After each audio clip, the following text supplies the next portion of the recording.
Мобилизация в 18, секреты пленного корейца и Трамп президент США. Снова. Обо всем этом расскажу подробнее в эфире «Нехта». Самые важные и интересные новости. Допрос солдата из КНДР. Что происходит за кадром?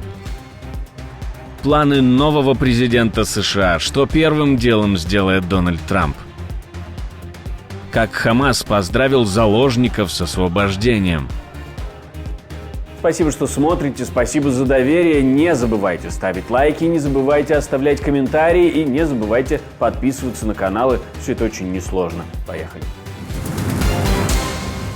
Условия для мира – одна из главных тем президентства Трампа. А чтобы Путин согласился на мирные переговоры, США должны укрепить позицию Киева и показать Кремлю неизбежность поражения, пишет обозреватель Bloomberg Марк Чемпион. Но он говорит, что текущий план не слишком хорош для Украины. По крайней мере, не на тех условиях, которые сейчас готов рассмотреть Кремль. Это был бы не мирный договор, которого хотят украинцы, а капитуляция. Санкции и слабая политика не сработают. Украина должна наносить России серьезные потери и демонстрировать поддержку союзников. Только так Кремль осознает, что проигрывает, считает эксперт. Ну а мы спросили у американского политика, республиканца, о планах администрации Трампа, или, может быть, республиканской партии в целом, на мирный процесс. Вы знаете, что будет у Путина, когда он сядет за стол переговоров? Он будет требовать, чтобы Украина никогда не претендовала на оккупированные территории, применяя свое оружие. Я вам приведу пример. Когда делили Германию на западную и восточную, вот тогда в договоре было условие, что Западная Германия никогда не будет возвращать территории Восточной Германии, применяя оружие. НАТО это обещало. И вот сегодня, скорее всего, вот в этот договор, который будет заключен между Трампом и Путиным, например, может быть одним из условий, что Украина обязуется никогда не применять оружие по возврату своих территорий. Тем более Путин прекрасно знает, что Запад не оставит Украину вот так вот. Вот мы договор сделали, заморозили, бывай здоров, Украина, все, оставай там, решай свои проблемы. Этого не будет. Запад обещает, сам Трамп лично говорил не один раз, мы будем вооружать Украину. Допрос северокорейского военного попал в сеть. Это еще один фрагмент общего пазла, в котором скрыты искренние намерения РФ.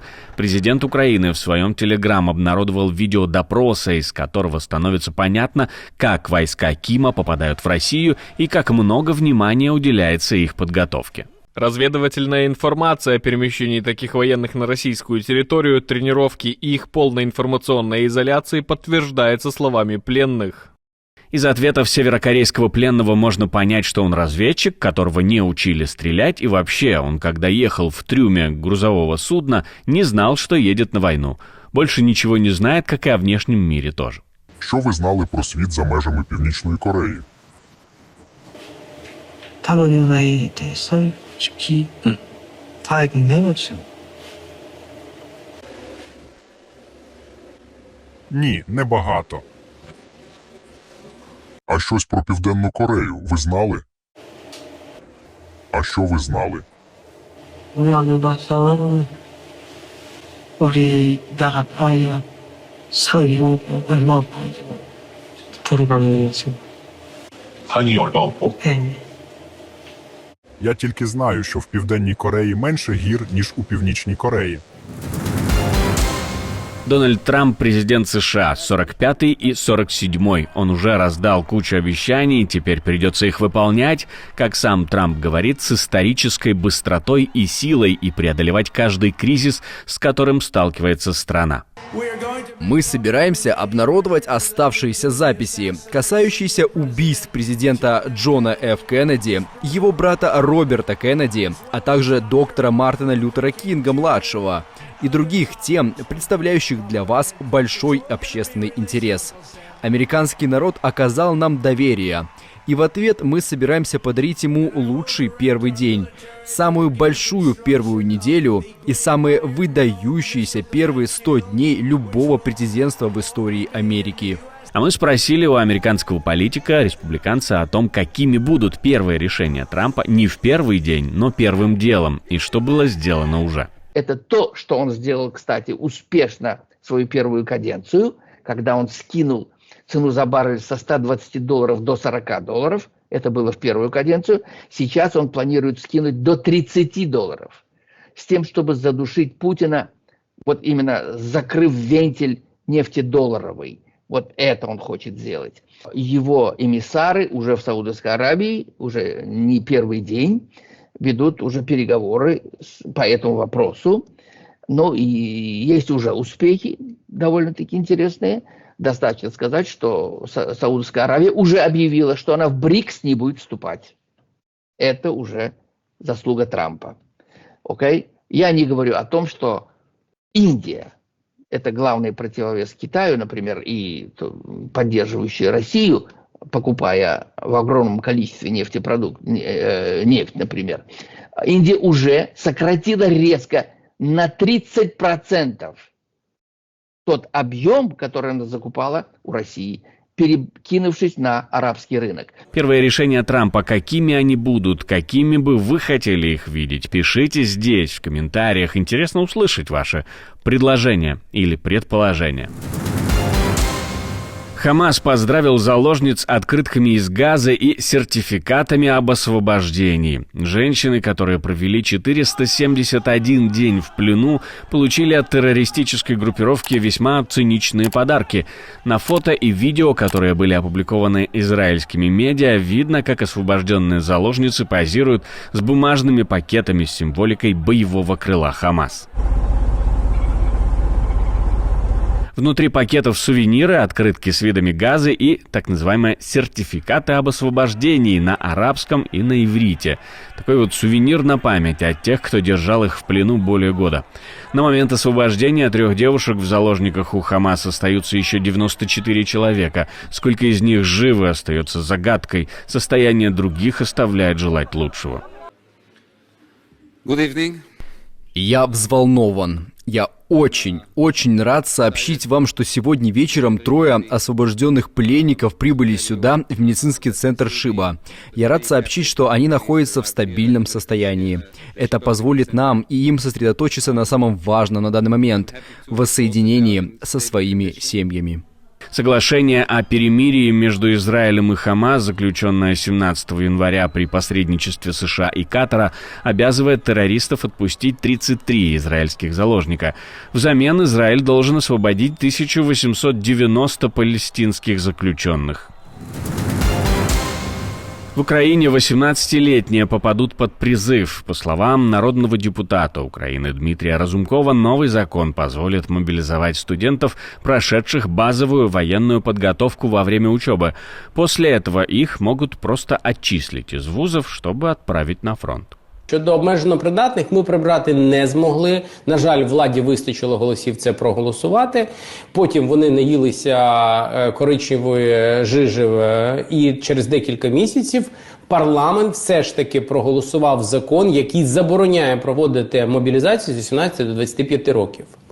Далі, вже пройшло 3 місяці, як гарант порушення Конституції Зеленський не підписує цей закон. Фактически мобилизация 18-летних уже идет, утверждает политик, хотя возраст призыва официально не снижен. По его словам, Зеленский либо не в курсе, либо сознательно солгал, когда заявлял, что отверг требования США снизить возраст мобилизации. В Китае казнили водителя автобуса, который намеренно въехал в толпу. Трагедия в городе Чжухай унесла жизни 35 человек, еще 43 человека получили ранения.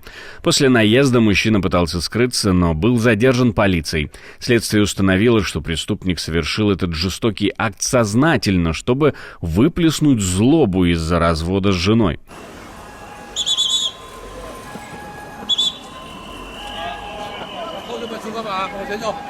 В Китае наказания для подобных преступлений крайне суровы, и этот случай стал еще одним подтверждением того, что попытка выместить личные трагедии на невинных людях заканчивается максимально жестко. Беларусь производит детали для российских снарядов и зарабатывает на этом миллионы. Белпол опубликовал расследование, в котором утверждается, что Беларусь участвует в производстве компонентов для российских реактивных систем залпового огня БМ-21 «Град». Согласно данным расследования, белорусские предприятия изготавливают корпуса снарядов и другие детали, которые затем поставляются в Россию для окончательной сборки и использования в военных действиях против Украины. Нас с вами 2 миллиона, друзья. Спасибо вам за доверие. Давайте не останавливаться на этом. И это все очень круто, что нас становится больше. Спасибо и идем дальше вместе.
Спасибо, что смотрите, спасибо за доверие. Не забывайте про лайки и комментарии, не забывайте подписываться на канал и про кнопочку «Супер спасибо» тоже не забывайте. На этом у меня все. До встречи и хороших вам новостей.